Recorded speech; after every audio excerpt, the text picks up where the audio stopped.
Hello student, कैसे हैं आप सब? आई होप आप सब ठीक होंगे। आप देख रहे हैं number one study channel examiner sir.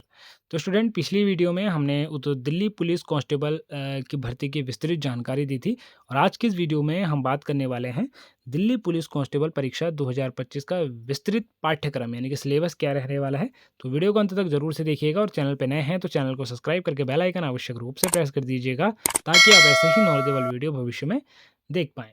तो वीडियो को स्टार्ट करते हैं स्टूडेंट, विस्तृत पाठ्यक्रम। तो फर्स्ट है सामान्य ज्ञान, करंट अफेयर्स। तो सामान्य ज्ञान में आप देख पा रहे होंगे कि 50 प्रश्न आते हैं और 50 अंक आपको उन 50 प्रश्नों के लिए दिए जाते हैं, जिसमें कि जनरल नॉलेज और करंट अफेयर से क्वेश्चन पूछे जाते हैं। तो यह खंड जो है कि सबसे बड़ा और सबसे अधिक अंक वाला होता है। इसमें मुख्य रूप से दो भाग शामिल होते हैं। पहला है करंट अफेयर्स। करंट अफेयर्स राष्ट्रीय और अंतर्राष्ट्रीय घटनाएं पिछले 6 से 12 महीने के दौरान भारत और विश्व की प्रमुख घटनाएं, सरकारी नीतियां और योजनाएं इसके अंदर पूछे जाते हैं। साथ ही खेल जगत, स्पोर्ट्स, प्रमुख टूर्नामेंट जैसे कि ओलंपिक, एशियन खेल, विश्व कप, विजेता, प्रसिद्ध खिलाड़ी और खेल से संबंधित प्रश्नावली इसमें पूछी जाती है। आगे है पुरस्कार और सम्मान, अवार्ड एंड राष्ट्रीय और अंतर्राष्ट्रीय पुरस्कार, नोबल, पद्य पुरस्कार और वीरता पुरस्कार, फिल्म पुरस्कार और उसके प्राप्तकर्ता, ये सारी चीज़ें इसमें पूछी जाती हैं।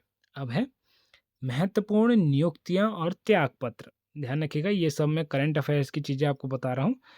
महत्वपूर्ण नियुक्तियां और त्यागपत्र, ये सारी चीज़ें आपको पढ़नी भी है स्टूडेंट। भारत और विश्व में महत्वपूर्ण सरकारी और अंतर्राष्ट्रीय कॉरपोरेटिव पदों पर नियुक्तियां। अगला है पुस्तकें और लेखक, हाल ही में प्रकाशित महत्वपूर्ण पुस्तकें और उनके लेखक, बुक्स एंड ऑथर्स। रक्षा और प्रौद्योगिकी, भारत के नवीनतम रक्षा उपकरण, अंतरिक्ष मिशन, इसरो, नासा और वैज्ञानिक नवाचार। ये तो हो गया स्टूडेंट करंट अफेयर्स। अब है सेक्शन बी, क्षैतिज सामान्य ज्ञान, स्टैटिक जनरल नॉलेज, जीके। तो इसमें जीके, इसमें आपका क्या क्या पूछा जाता है? इतिहास, प्राचीन, मध्यकालीन और आधुनिक भारत का इतिहास, भारतीय स्वतंत्रता संग्राम, प्रमुख घटनाएं, महत्व और अधिनियम, ये इसमें पूछे जाते हैं। अब है भूगोल। तो भूगोल से क्या क्या पूछा जाता है? भारत और विश्व का भौतिक, सामाजिक और आर्थिक भूगोल। ध्यान रखिएगा स्टूडेंट, भारत की नदियां और पहाड़, जलवायु और कृषि, खनिज संसाधन। ये मैं आपको डिटेल में सारी चीज़ें बता रहा हूँ स्टूडेंट। अगर आपने इन सारी चीज़ों को सीरीज़ वाइज कवर कर दिया, उसके ऊपर भी वीडियो आएगी वैसे, पर अगर आपने इन सभी चीज़ों को अमल में लेके सीरीज़ वाइज अपनी रिवीजन को स्टार्ट कर दिया, अपनी तैयारी को स्टार्ट कर दिया, तो 110% आप दिल्ली पुलिस या किसी भी गवर्नमेंट जॉब का एग्ज़ाम जो कि अंडर ग्रेजुएट लेवल का होता है, उसे क्वालिफाई कर जाएंगे। तो आप देख सकते हैं। आगे है भारतीय राज्य व्यवस्था और संविधान। तो भारतीय राज्य व्यवस्था और संविधान, इंडियन पॉलिटी एज कॉन्स्टिट्यूशन। तो इससे क्या क्या पूछा जाता है? भारत की प्रमुख विशेषताएं, मौलिक अधिकार और कर्तव्य, राज्य के नीति निर्देशक सिद्धांत और सांसद, राष्ट्रपति, प्रधानमंत्री, न्यायपालिका, ये सारी चीज़ें इसके अंदर आती हैं। अब स्टूडेंट भारतीय अर्थव्यवस्था, इंडियन इकोनॉमी। तो इसमें आते हैं पंचवर्षीय योजनाएं, राष्ट्रीय आय, गरीबी, बेरोजगारी, मुद्रास्फीति, बैंकिंग प्रणाली, बजट, जीएसटी और कर संरचना। तो ये आपने जो है कि भारतीय अर्थव्यवस्था में पढ़ना है। अब है संस्कृति। संस्कृति में आपने क्या पढ़ना है? भारत के शास्त्रीय और लोक नृत्य, संगीत, त्योहार, मेले, भाषाएं और स्थापत्य कला। तो ये सब चीज़ें आपने संगीत में पढ़नी है स्टूडेंट। अब है सामान्य विज्ञान। तो सामान्य विज्ञान यानी कि जनरल साइंस में आपने क्या पढ़ना है? पहला है भौतिकी, फिजिक्स। तो इसमें आपने इकाइयाँ और माप पढ़ना है, बल, गति, कार्य, ऊर्जा, शक्ति और प्रकाश, ध्वनि। ये सारी चीज़ें आपने इसमें कवर करनी है। उसके बाद है रसायन विज्ञान, केमिस्ट्री। तो इसमें आपने परमाणु संरचना, अम्ल और क्षारीय रासायनिक अभिक्रियाएं और दैनिक जीवन में रसायन, ये सब चीज़ें आपने पढ़नी है। अब है जीव विज्ञान, बायोलॉजी। तो इसमें आपने मानव शरीर प्रणाली, पाचन, श्वसन, परिसंचरण, विटामिन, रोग और उनके कारण, पादप और जीव विज्ञान के बुनियादी सिद्धांत आपने इसमें पढ़ने हैं। अब स्टूडेंट रीजनिंग, तर्क शक्ति। तो इसमें इससे 25 प्रश्न पूछे जाते हैं। ध्यान रखिएगा, रीजनिंग से कितने प्रश्न पूछे जाते हैं? 25 प्रश्न, और 25 अंक आपको उन 25 प्रश्नों के लिए दिए जाते हैं। 50 प्रश्न का तो हमने ये क्लियर कर दिया, जो मैंने आपको ये बता दिया। अब है रीजनिंग। तो रीजनिंग में विषय का क्षेत्र आप देख सकते हैं कि विस्तृत उप विषय आपको डिटेल में बता देते हैं। पहले है मौखिक तर्क। मौखिक तर्क, तो इसमें पूछा जाता है आपका संख्या, अक्षर, अर्थ, शब्दों का इसमें आधिकारिक वर्गीकरण, इसमें विषम, छांटना, कोडिंग, और ये सारी चीज़ें इसमें पूछी जाती हैं। अंकगणित वगैरह आपने पढ़ा होगा। अब है गैर मौखिक तर्क।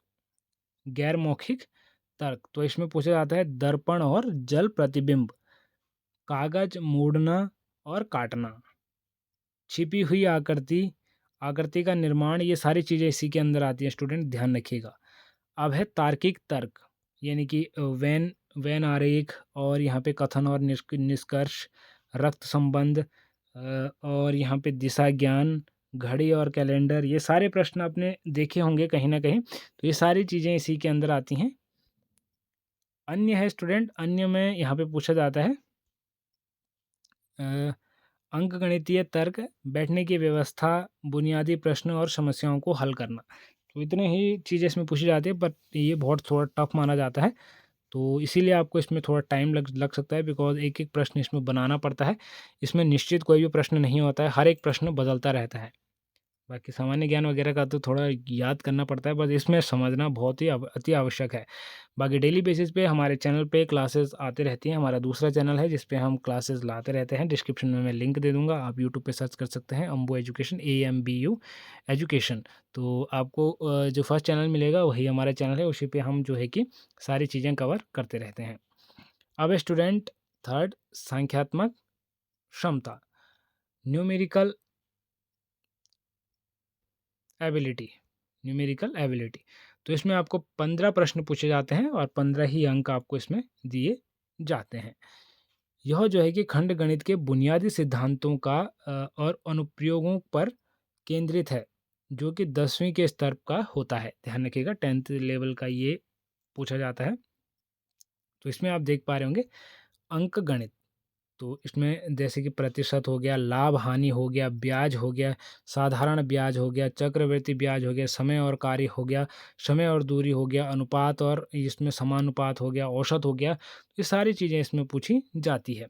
अब है स्टूडेंट संख्या प्रणाली। संख्या प्रणाली, इसमें क्या क्या पूछा जाता है? पूर्ण पूर्ण संख्याएं और दशमलव और भिन्न संख्याओं के बीच संबंध, लघु लघु समापवर्तक, HCM, LCM आपने पढ़े होंगे। ये सारी चीज़ें इसमें पूछी जाती हैं। अब है अन्य विषय। अन्य विषय जैसे बीज गणित, इसमें मूलभूत सिद्धांत हो गए, और यहाँ पे 2D और 3D आकृतियों का इसमें क्षेत्रफल। तो ये चीज़ें इसमें पूछी जाती हैं। अब आता है स्टूडेंट नंबर 4, कंप्यूटर की बुनियादी बातें। कंप्यूटर की बुनियादी बातें। तो इसके साथ ही यहाँ पे 100 नंबर का प्रश्न कंप्लीट हो जाता है और आपका पूरा सिलेबस भी कवर हो जाता है। तो कंप्यूटर से यहाँ पे जो है कि 10 प्रश्न पूछे जाते हैं। विषय और क्षेत्रवार मैं आपको बता देता हूँ। तो इसमें पूछा जाता है कंप्यूटर बेसिक्स। बेसिक्स में क्या पूछा जाता है? कंप्यूटर की संरचना, कम input output device, memory unit, और यहाँ पे शॉर्टकट कुंजियाँ। तो ये पूछा जाता है बेसिक में। उसके बाद है MS एक्सेल। तो माइक्रोसॉफ्ट एक्सेल में यहाँ पे वर्कशीट के तत्व पूछे जाते हैं, सेल, रो, कॉलम, फॉर्मूले, और ये चीज़ें आपको मतलब सीट कैसे खोलनी है, कैसे बंद करना है, कैसे सहेजना है, ये सारी चीज़ें पूछ सकता है। ज़्यादातर शॉर्टकट कुंजियों के बारे में ही पूछता है। तो MS एक्सेल को आपको ढंग से यहाँ पे याद कर लेना है। अब आता है MS वर्ड। माइक्रोसॉफ्ट वर्ड में डॉक्यूमेंट निर्माण, और यहाँ पे जो है टेक्स्ट एडिटिंग, प्रिंटिंग, और यहाँ पैराग्राफ, तो काफ़ी चीज़ें इसमें भी हैं। और अगर आप प्रैक्टिकली ये सारी चीज़ें करें, मैं तो ये मानता हूँ कि ये सारी चीज़ें रटने वाली नहीं है। अगर आप प्रैक्टिकली करेंगे, मात्र 10 से 15 दिनों में आप इनको ऐसा सीख जाएँगे कंप्यूटर को कि आप कभी भूलेंगे नहीं। तो ये सारे प्रैक्टिकल चीज़ें हैं, आपके आस-पास कोई साइबर कैफ़े वगैरह होगा कंप्यूटर नॉलेज वाला, तो आप वहाँ जाके कर सकते हैं अगर आप बिगिनर हैं तो। आप 10-15 दिन अगर जॉइन करेंगे तो सारी चीज़ें आप एडवांस लेवल पे सीख जाएँगे और लाइफ़ में आप कभी भूल नहीं पाएँगे, ये ऐसी चीज़ें हैं। अगर आप पढ़ेंगे तो पढ़ के आपको उतना समझ में नहीं आएगा और आप भूल भी जाएँगे। तो अगला है इसमें संरचना और इंटरनेट। तो इंटरनेट के अंदर ईमेल और ईमेल कैसे भेजना है, कैसे प्राप्त करने हैं, यहाँ पे चैटिंग वीडियो और ये सारी चीज़ें ही होती हैं, वेब ब्राउज़र वगैरह। तो ये सारी चीज़ें आप सीख जाएँगे। अब बात करते हैं स्टूडेंट दिल्ली पुलिस कांस्टेबल की जॉब प्रोफाइल के बारे में। जॉब प्रोफाइल के बारे में कि जॉब प्रोफाइल क्या रहता है दिल्ली पुलिस कांस्टेबल का और क्या-क्या कार्य इसमें करने पड़ते हैं। तो आप देख सकते हैं प्राथमिक कर्तव्य और कार्य क्षेत्र में आपको बता देता हूँ। तो पहला इसमें रहता है कानून और व्यवस्था, लॉ एंड ऑर्डर। अब है अपने आवंटित क्षेत्र में शांति व्यवस्था बनाए रखना, प्रथम कर्तव्य है आपका। अपने जो भी क्षेत्र आपको दिया जाएगा उसमें शांति व्यवस्था बनाए रखना। झगड़ों और छोटे-मोटे अपराधों में हस्तक्षेप करना और उन्हें सुलझाना। ऐसा नहीं है कि आपके सामने कहीं पे लड़ाई-झगड़ा हो रहा है और आप होने दे रहे हैं, तो ऐसा नहीं करना है। सार्वजनिक बैठकों, जुलूसों और विरोध प्रदर्शनों के दौरान भीड़ को नियंत्रित करना, ये आपका प्रमुख कर्तव्य है। अपराध निवारण, अपने बिट अपने बिट पर नियंत्रित रूप से गश्त करना। आगे है संदिग्ध व्यक्तियों और गतिविधियों पर नज़र रखना और उच्च अधिकारियों को रिपोर्ट करना। आगे है गिरफ्तारी और तलाशी की प्रक्रिया में विशिष्ट अधिकारियों की सहायता करना। तो ये आपके प्रमुख कर्तव्य हैं एक पुलिस कांस्टेबल के रूप में। अब है यातायात नियंत्रण यानी कि ट्रैफिक नियंत्रण। तो ट्रैफिक नियंत्रण में अगर हम बात करें तो कई कांस्टेबलों को यातायात पुलिस में भी तैनात किया जाता है, ध्यान रखिएगा, जहां वे यातायात प्रबंधन और उल्लंघनकर्ताओं पर जुर्माना लगाने और दुर्घटनाओं को संभालने का काम करते हैं।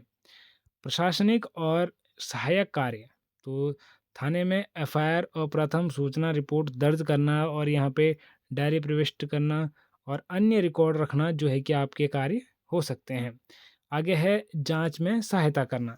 आपराधिक जांच के दौरान साक्ष्य एकत्रित करने, गवाहों को लाने व वारंट निष्पादित करने में या अ, उच्च अधिकारियों की सहायता करना जो है कि आपका प्रमुख कर्तव्य हो सकता है। उसके बाद है स्टूडेंट सुरक्षा ड्यूटी, यानी कि वीआईपी महत्वपूर्ण सरकारी भवनों जैसे कि सुप्रीम कोर्ट, सांसद और संवेदनशील स्थानों पर सुरक्षा और गार्ड ड्यूटी देना। तो ये भी आपका कार्य जो है कि आवंटित आपको हो सकता है। अगला है जेल ड्यूटी। तो गिरफ्तार व्यक्तियों को अदालत ले जाना और हवालात लॉकअप में उनकी निगरानी करना। तो ये ड्यूटी भी आपकी लग सकती है एक पुलिस कांस्टेबल के रूप में। अब है स्टूडेंट कार्य के घंटे और चुनौतियाँ। तो कार्य आपको कितने आवर का करना पड़ेगा, यानी कि ड्यूटी आवर कितने रहेंगे और चुनौतियाँ आपकी क्या-क्या रहेंगी। तो कार्य के बारे में आपको बता दें कि ड्यूटी आमतौर पर 8 घंटे की इसमें जो है कि रोटेशनल शिफ्ट दिन-रात होती है, यानी कि कभी दिन कभी रात। लेकिन त्योहार और वीआईपी मूवमेंट या फिर कानून व्यवस्था की गंभीर स्थिति के दौरान ये 12 से 16 घंटे की हो सकती है। इससे भी अधिक हो सकती है, 12-16 घंटे, 18 घंटे की भी ड्यूटी आपको करनी पड़ सकती है, ध्यान रखिएगा। अब है प्रशिक्षण। चयनित होने पर आपको जो है कि कठोर शारीरिक और शैक्षणिक प्रशिक्षण से गुजरना होगा, जो आपको पुलिसिंग की चुनौतियों के लिए तैयार करना होगा। ध्यान रखिएगा। तनाव, नौकरी में उच्च स्तर का तनाव और सार्वजनिक दबाव शामिल होता है। ध्यान रखिएगा स्टूडेंट।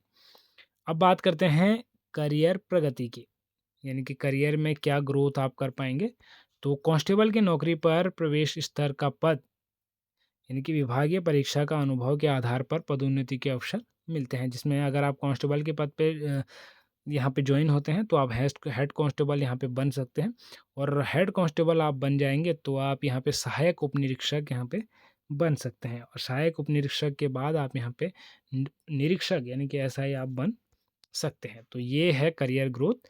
बाकी किसी प्रकार का डाउट आपके मन में है तो आप मुझे कमेंट बॉक्स में कमेंट कर सकते हैं और आपने अभी तक अप्लाई नहीं किया है तो जल्द से जल्द अप्लाई कर दीजिएगा।